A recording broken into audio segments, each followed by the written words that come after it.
হাসনাত আব্দুল্লাহরা এখন শেখ হাসিনার মতন গলাবাজি করছে। নিজের উপজেলায় এমপি হওয়ার জন্য এরকম শত শত কোটি টাকার বাজেট নিয়েছেন, এইটা হলো দুর্নীতি। এই বাজেট স্মরণকালের সেরা বাজেট। আমরা মনে করতাম যে জামাত ইসলাম এবং শিবিরের লোকজন বেশি শিক্ষিত, তারা বেশি মার্জিত, তাদের নাকি প্রশিক্ষণ দেওয়া হয়। তাদের এমনই প্রশিক্ষণ দেওয়া হয়েছে যে তাদের একজন এমপি, আপনারা দেখেছেন ব্যারিস্টার আরমান সাহেব, তিনি একটি কবিতা পাঠ করতে গিয়ে আমাদের মাননীয় এমপি ফজলুর রহমান বীর মুক্তিযোদ্ধা, তিনি যেভাবে কবিতা সুরে সুরে জাতীয় সংসদে প্রতিবাদ করেন, ঠিক তার মতন আরেকজন যোগ্য সংসদ সাজতে গিয়ে আমরা দেখলাম যে মরুকে গরু বলা হয়েছে, মানে মরুভূমিকে তারা গরু বলছে। তো এই হচ্ছে তাদের যোগ্যতা। তাদের যোগ্যতা আমরা দেখেছি যে বাজেট নিয়ে তাদের একজন এমপি আমির হামজা, যিনি ওয়াজ মাহফিলে আমাকে নিয়ে নানান ধরনের মন্তব্য করেছেন, তিনি বলছেন যে বাজেট 200 কোটি বা 600 কোটি হলে ভালো হতো। সাংবাদিক ভাইরা, আপনাদের কাছে আমার প্রশ্ন, 200 কোটি টাকা দিয়ে কি একটা ফ্লাইওভার করা যাবে? ওই ফ্লাইওভারের অর্ধেকও তো করা যাবে না। সুতরাং তাদের যোগ্যতা ঠিক এই রকম যে বাজেট নিয়ে তাদের কোনো যৌক্তিক সমালোচনা নাই, কারণ এই বাজেট স্মরণকালের সেরা বাজেট। 20 বছর পরে বিএনপি জনগণের ভোটে দায়িত্ব গ্রহণ করেছে, বিএনপিকে উন্নয়ন করতে হবে না? সুতরাং বাজেট যদি মানে যৌক্তিক না হয়, বিএনপি কীভাবে এই সামাজিক নিরাপত্তামূলক যে কর্মসূচি এবং জনবান্ধব যে কর্মসূচিগুলো, ফ্যামিলি কার্ড, কৃষি কার্ড, বিএনপি এই কর্মসূচিগুলো হাতে নিয়েছে কাদের জন্য?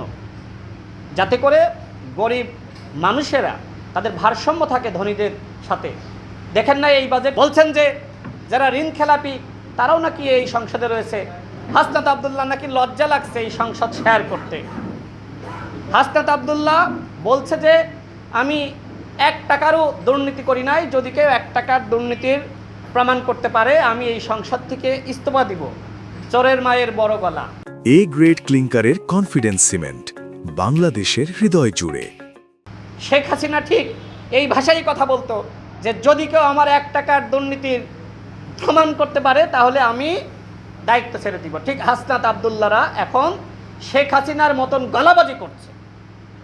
হাসনাত আব্দুল্লাহ দুর্নীতি করে নাই, তাহলে তার এলাকায় যে প্রায় 350 কোটি টাকার অধিক উন্নয়ন প্রকল্পের নামে বাজেট নেওয়া হলো, এটা কি দুর্নীতি না?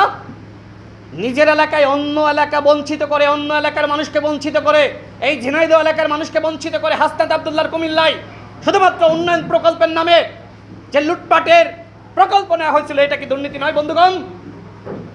জেলা পরিষদ থেকে 10 কোটি টাকার উন্নয়ন প্রকল্প নিয়েছিল, কালীগঞ্জ উপজেলায় এসেছে অন্তর্বর্তীকালীন সরকারের সময়, অন্যান্য উপজেলায় এসেছে। আপনারা দাবি করেন যে আমরা বৈষম্য বিরোধী আন্দোলনের সমন্বয়ক, তাহলে এই হলো আপনাদের বৈষম্যহীন আচরণ। নিজের উপজেলায় এমপি হওয়ার জন্য এরকম শত শত কোটি টাকার বাজেট নিয়েছেন, এইটা হলো দুর্নীতি। এইটাই দুর্নীতি, এর থেকে বড় দুর্নীতি আর হইতে পারে না। সুতরাং এই কাজগুলো আপনারা করেছেন। আপনারা বলেন যে আমরা জুলাইয়ের আমরা সুবিধাভোগী হইতে পারি নাই।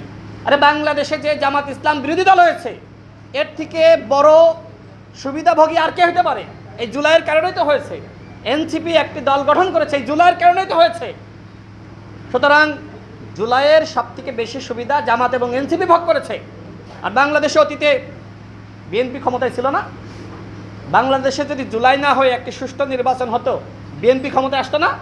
সুতরাং যারা বলে যে এই জুলাইয়ের কারণে বিএনপি সুবিধাভোগী, এরা জানে না যে অতীতে বিএনপি ক্ষমতায় ছিল, অতীতে বিএনপি বিরোধী দলও ছিল। সুতরাং বিএনপিকে নিয়ে এগুলো বলার প্রয়োজন নাই যে বিএনপি জুলাইয়ের সুবিধাভোগী, বরং জামাত ইসলাম এবং এনসিপি জুলাইয়ের সুবিধাভোগী। আমরা দেখেছি কিভাবে 18 মাসে লুটপাট হয়েছে। ডক্টর মোহাম্মদ ইউনূস নিজে এই লুটপাটে সমন্বয়ক নামে কতিপয় ব্যক্তিকে সহযোগিতা করেছে।